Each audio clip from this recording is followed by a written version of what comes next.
तो hello guys, कैसे हैं हम सब लोग। आप सबका स्वागत है आकाशो के टावर में। आज का हमारा टॉपिक है top 10 most powerful villain in anime, जो कि अर्थ को डिस्ट्रॉय कर सकते हैं। किसी भी एनिमे या मूवी की स्टोरी के लिए एक अच्छा विलन होना बहुत ज़रूरी है, जो स्टोरी में जान डाल सके। एक अच्छा विलन एक अच्छी स्टोरी बना भी सकता है और एक अच्छी स्टोरी बिगाड़ भी सकता है। मेरे कहने का मतलब ये है कि एक अच्छे विलन से एक स्टोरी में एक नई जान डल जाती है, जिससे फैन पूरी तरह से पंप्ड अप हो जाते हैं कि ये तो बहुत तगड़ा विलन है, अब देखने में मजा आएगा कि हमारा हीरो इसे कैसे हराता है। और इसी हाइप को बरकरार रखने के लिए मैं आज लेके आया हूँ top 10 most powerful villain in anime. तो ज़्यादा टाइम का गवाते ना हुए, चलिए शुरू करते हैं। 10 पे आता है all for one from my hero academia. जब से माई हीरो अकेडमिया है तब से ही लोग इसे बहुत पसंद कर रहे हैं, जिस वजह से ये लोगों के बीच में बहुत ही ज़्यादा फेमस हो चुका है। इसके पास एक अच्छे हीरो के साथ साथ एक ज़बरदस्त विलन भी है, जिसका नाम है ऑल फॉर वन। इसके पास वो सारे क्वर्क हैं जो माई हीरो अकेडमिया में एग्जिस्ट करते हैं, मतलब कि सारे के सारे ये सबको यूज कर पाता है, जो इसको इतना ज्यादा पावरफुल विलन बनाता है। और अब तक तो इसकी फुल पावर को एनिमे में दिखाया तक नहीं गया है। और इसकी पावर का अंदाजा आप इस बात से लगा सकते हो कि ऑल माइट, जो कि वन फॉर ऑल है, वो भी इससे फाइट करते हुए घबराता है, जो इसे माई हीरो अकेडमिया वर्ल्ड का सबसे पावरफुल विलन बनाता है। और अब आ जाते हैं नंबर 9 पर। नंबर 9 पे आता है Acnologia from Fairy Tail. Acnologia Fairy Tail का सबसे ताकतवर विलेन था, जो कि एक्चुअल में एक ड्रैगन था। इसके दो फॉर्म होते हैं, एक तो नॉर्मल ह्यूमन वाला और एक ड्रैगन वाला। ड्रैगन वाले में जब ये ट्रांसफॉर्म होता है तो ये सबसे खतरनाक ड्रैगन बन जाता है, जिसके कारण इसे हराना नामुमकिन हो जाता था। इसके इतना खतरनाक होने का कारण ये है कि 400 साल पहले इसकी फैमिली को ड्रैगन्स ने मार दिया था, जिस वजह से इसने ठान लिया था कि ये सभी के सभी ड्रैगन्स को मार देगा। और ऐसा ये करता भी है, जिस वजह से ये बन जाता है ड्रैगन स्लेयर किंग, यानी सभी ड्रैगन को मारने वाला।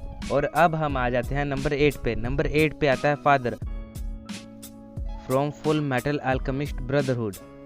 अगर आपने फुल मेटल देखा है तो आपको पता ही होगा कि फादर एक जीता जाता फिलोसोफर स्टोन था। इसका प्लान था कि ये गेट ऑफ ट्रुथ को खोलकर गॉड लाइक पावर हासिल कर सके, पर इसके लिए इसे हजारों लाखों लोगों की आत्माओं की जरूरत थी। और इसने 400 से 500 साल तक प्लानिंग की, जिससे ये गेट ऑफ ट्रुथ को खोल सके। और इसमें ये कामयाब भी होता है, जिससे इसे गॉड लाइक पावर मिल भी जाती है। लेकिन बाद में ये हार भी जाता है बिकॉज ऑफ वन होवनहाइम, जो इसके ट्रांसम्यूटेशन सर्कल को रिवर्स कर देता है, जिस वजह से ये हार जाता है, वरना इसे हराना एक नामुमकिन सा टास्क था। चलिए अब आ जाते हैं अपने नंबर 7 पर। नंबर 7 पर आता है Gilgamesh from Fate series. Gilgamesh शुरू से ही पावरफुल था, क्योंकि वो एक हाफ गॉड और हाफ ह्यूमन किंग का बेटा था। और ये एक ऐसा विलन था जिसे अच्छों के साथ अच्छा और बुरों के साथ बुरा करने में बहुत मजा आता था। और इसकी पावर के बारे में मैं क्या ही बोलूं। इसकी पावर कुछ ऐसी है कि ये मिड एयर में कोई भी वेपन को समन कर सकता है जो इसकी ट्रेजरी में है, और उस वेपन को किसी पर भी शूट कर सकता है, वो भी इतनी स्पीड से कि कोई देख भी ना सके। और इसकी सबसे बड़ी पावर है कि ये रियलिटी को बदल सकता है, एक पूरी रियलिटी को चेंज कर सकता है।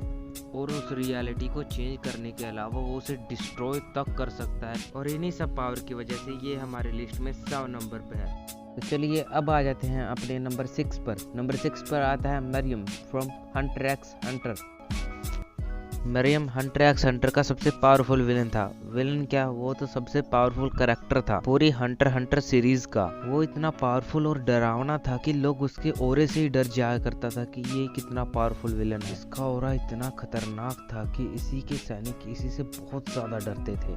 मतलब कि ये एक ऐसा बंदा था जो बिना बात के किसी को भी मार सकता था, या बिना बात के किसी को कुछ भी कर सकता था। लेकिन जब ये कोमुगी से मिला तो कोमुगी ने इसे पूरी तरह से चेंज कर दिया था। मतलब कि ये एक ऐसे हैवान से एक ऐसा इंसान बन गया था जिसे लोगों की परवाह होने लगी थी। ऐसा कैरेक्टर डेवलपमेंट मैंने और किसी विलन का किसी एनिमे में नहीं देखा।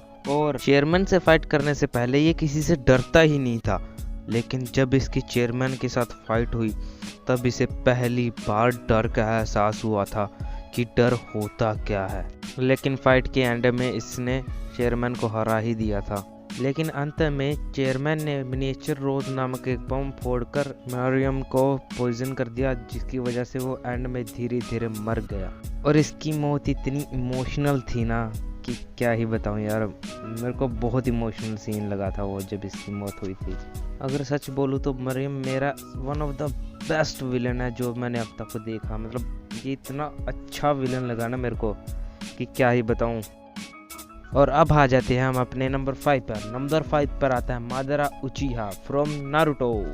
मादारा शुरू से ही एक स्ट्रॉन्ग शिनोबी था, जिस वजह से वो शिनोबी हिस्ट्री का सबसे खतरनाक और स्ट्रॉन्गर विलन था, जिस वजह से उसे घोस्ट ऑफ शिनोबी भी कहा जाता है। मादारा का निंजुत्सु और गेंजुत्सु पहले से ही बहुत स्ट्रॉन्ग माना जाता था, और ऊपर से जब उसे सेज ऑफ सिक्स पैथ की पावर मिली तब वो शिनोबी वर्ल्ड का सबसे खतरनाक और सबसे स्ट्रॉन्ग विलन बन चुका था। लेकिन ब्लैक जत्सु के हाथों धोखा मिलने के बाद वो हार गया। अगर ब्लैक जत्सु उसे धोखा ना देता तो मादारा को रोकना इम्पॉसिबल था। ऐसा कोई नहीं था जो उसे हरा सके।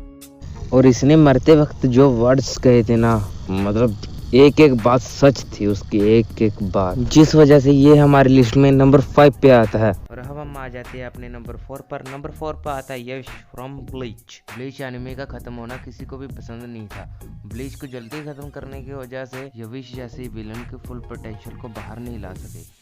यविश एक ऐसा विलन था जो फ्यूचर देख सकता था और उसे बदल भी सकता था। उसके पास और भी ऐसी खतरनाक पावर थी जिसके कारण ये ब्लीच का नंबर 1 विलन बना। इतना पावरफुल विलन होने की वजह से ये हमारे लिस्ट में नंबर 4 पे। और अब हम आ जाते हैं अपने नंबर 3 पर। और नंबर 3 पर आती है Kaguya from Naruto. Kaguya Naruto world की सबसे पावरफुल विलन में से एक है। हामुरो और हागुरो और नारुतो और सास्के, इन चारों ने तो बस इसे सील किया था, इसे कोई हरा अब तक नहीं पाया है। अगर नारुतो और सास्के के पास सेज ऑफ सिक्स पैथ की पावर ना हो, सारा वर्ल्ड अब तक इन्फिनिट सुकियोमी के अंदर सो रहा होता। इसे अब तक सिर्फ सील किया गया है, वो भी 2 बार, हरा किसी ने नहीं है इसे। और बाराटो में हमें इसकी छोटी सी झलक दिखाई देती है। अब देखते हैं कि बाराटो के अंदर इसका क्या रोल होता है। इतनी पावरफुल और शिनोबी वर्ल्ड को खत्म कर देने वाली पावर रखने की वजह से ये हमारी लिस्ट पर नंबर 3 पे आती है। और अब हम आ जाते हैं नंबर 2 पर। नंबर 2 पे आता है the anti spiral from गुरीन। The anti spiral universe की शुरुआत से ही एग्जिस्ट करते हैं। ये स्पीशीज जन्म से ही